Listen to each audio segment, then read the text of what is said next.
Hi guys! Today we're heading to Lake District with friends. Annual holiday po namin ito every summer. So ayan po at nakaalis kami. Papunta na kami doon.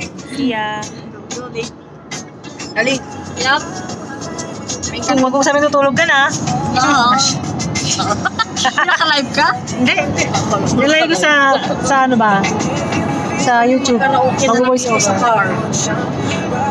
Bakit ba ang karaoke mo? Bakit may dala kang ano, Mike? Karaoke mo? Kalimutan ko. O di wow. Sabi ko yung napaka-announce pag-ping ko eh.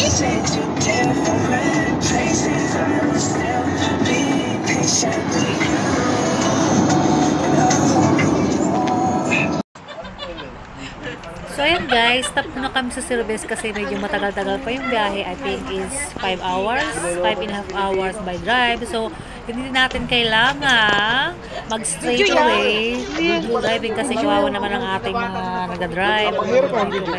Every 2 hours need natin magpahinga sa service. So kawawa naman sila kasi mahirap pong mag-drive ng straight away from 5.5 hours. Video. Kasakit ang kanilang mga paa. So ayun, kaya kumain muna kami. Say hi! Lagi ko sa YouTube ba? YouTube. So, Kasama kayo lahat oh. Pasabi mukha niya doon. Hi guys! So ayan, drive na po uli. At yun lang, kumain lang po. So nag-diretso na po. After 2 hours Wala na ka piste. mag-service ulit kami para makapagpahinga. So, ayan.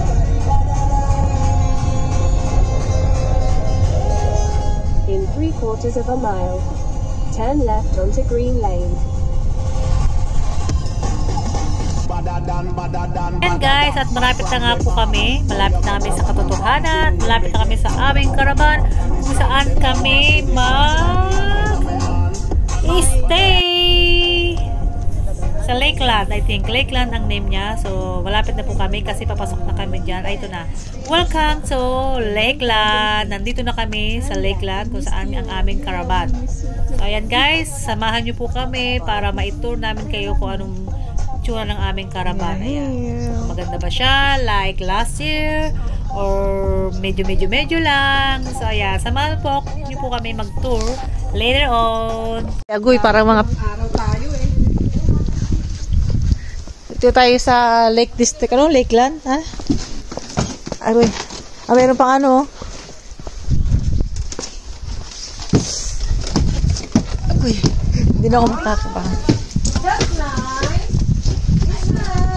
Oh, may dishwasher tayo! Wow! Wow! Ito ang number 85. Yung isang caravan ay nandoon. Oh, it's nice! Ang lalaki ng bed. Ito dalawa, mabalin tagijay, mabalin kami. Ano to? Bathroom. Maganda.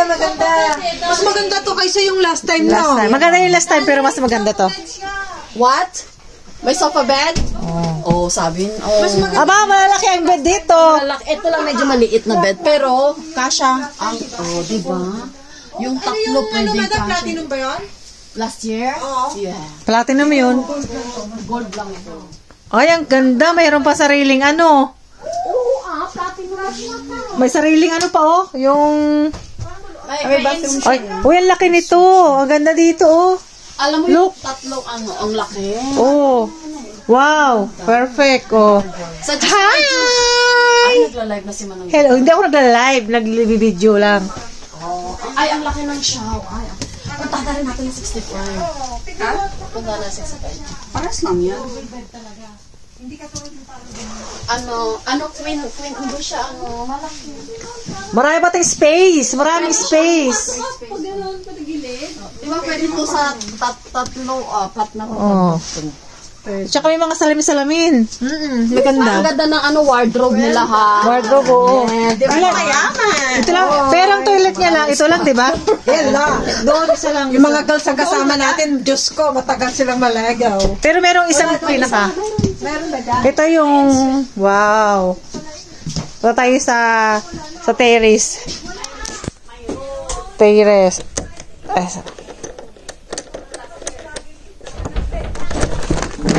Duran! Hello world. Oh. Pak.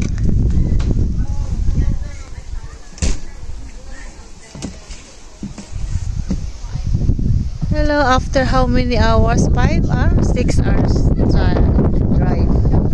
Oh my god. I feel like cold now. Tara! Feel ko!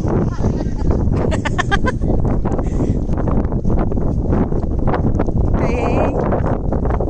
Hindi tayo lang maingay dito ha. Okay. 65. Aming mga kasama dito. Ay, hindi. Mas maganda sa atin. Mas maganda. Mas maganda sa doon. Sa 85. Parang atin yung eh. Pangalin ang message siya. Dito, walang tao. Ha? Kulang? Dalawang toilet sa shower. Walang shower, ano lang, toilet lang yun. Ito ang 65. Mas usual sa atin. Mas social doon sa 85. Mo, ganda. Ay, ba't may kitawid doon walang nakatira? Oh, may kutsilyo. Andito ang susi, ha? Hindi, baka meron doon katabi na wala. So, ayan guys, morning na, day 1. So, we need to prepare na ng breakfast. So, kailangan ko munang dry ang mga pinggan, mga ginamit namin kagabi kasi itong aming dishwasher is not working. Props lang pala siya. Kaya pag gising namin sa umaga, hindi pa siya hugas. So, kailangan kong mag-hand wash para matuyo, para malinis at matuyo itong aming gagamitin para sa aming breakfast. So, ayan guys, akala namin gumagana siya. So, hindi. Kaya, mano-mano ang gagawin ko. Kaya ngayon, ang ginagawa ko, tapos ko na hugasan, tinutuyo ko na lang yung aming mga gagamitin para sa pagkain. Ayan. Habang si ate ay busy magluto ng aming masarap na breakfast. Alam niyo ba kung anong aming breakfast is? Walang iba kundi tocino and longganisa at saka etlog. By the way guys, nandito ako sa 65, hindi ako sa 85 kasi nandun ang aming mga kabataang kasama. Nandun sila sama-sama at kami ang nandito sa kabilang caravan. So ayan, ito po yung aming breakfast na niluluto ni ate.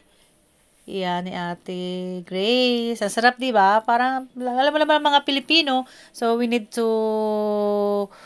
eat breakfast, heavy breakfast. Yan, heavy breakfast usual lang ating niluluto, diba? Sarap tocino yan, ha? Pilipino, ano yan, delicacy. Filipino favorites yan in the morning. At saka kanin with egg. So, ang sarap-sarap na. So, ayan, nagluluto na po si ate. O, diba? Nakakagutom talaga. Makita mo po lang yan, nakakatakam na, and then gusto mo nang kumain. Gutom na ako yan actually. So, ayan.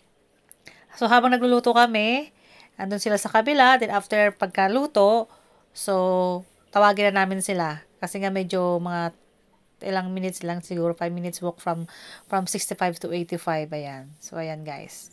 So, ano yun, nagsarisad ay patapos luto yung ibabaw.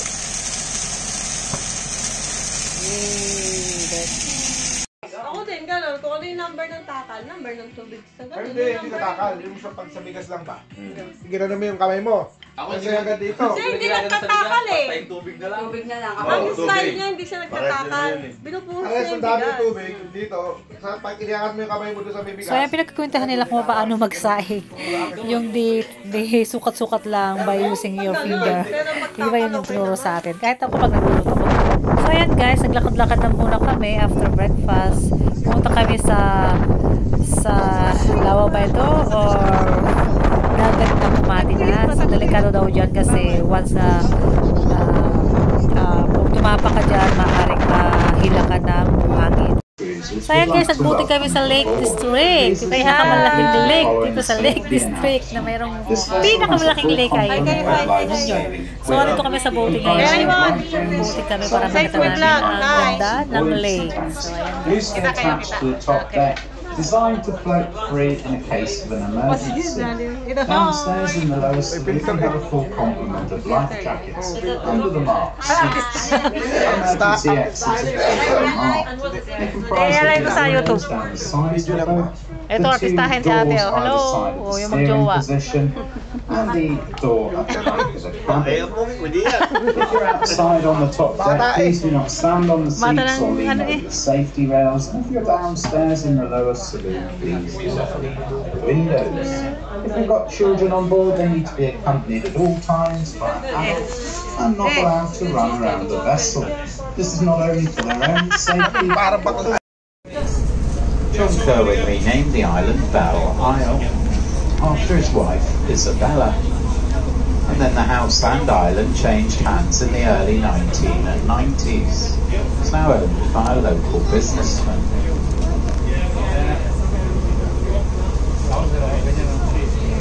As we pass these two islands on our left, if you look between them across to Belle Isle, you get another glimpse of the roundhouse through a gap in the trees.